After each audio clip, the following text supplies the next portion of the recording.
महाराष्ट्रात असा एक किल्ला आहे जिथे चक्क धबधब्याच्या मागे एक राजवाडा बांधण्यात आला आहे. पाणी आणि स्थापत्यकलेचा हा अद्भुत संगम म्हणजे किल्ले नळदुर्ग. धाराशिव जिल्ह्यातील तुळजापूरजवळ वसलेला नळदुर्ग हा महाराष्ट्रातील सर्वात भव्य भुईकोट किल्ल्यांपैकी एक आहे. सुमारे 114 एकरांवर पसरलेला हा दुर्ग मजबूत तटबंदी, तब्बल 100हून अधिक बुरुज आणि अभेद्य संरक्षण व्यवस्थेमुळे प्रसिद्ध आहे.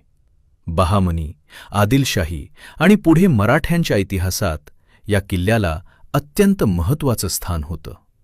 मात्र नळदुर्गाची खरी ओळख म्हणजे येथील पाणी महाल. बोरी नदीचं पाणी अडवून अशी अप्रतिम रचना करण्यात आली की पावसाळ्यात धबधब्याचं पाणी या महालासमोरून कोसळतं आणि राजवाडा जणू पाण्याच्या पडद्यामागे लपल्यासारखा दिसतो.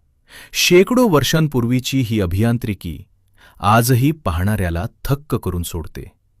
गडावर अंबरखाना, विशाल दरवाजे, तोफा, तटबंदी आणि पाण्याच्या टाक्या आजही त्या वैभवशाली इतिहासाची साक्ष देतात. नळदुर्ग हा केवळ एक किल्ला नाही, तर इतिहास, स्थापत्यकला आणि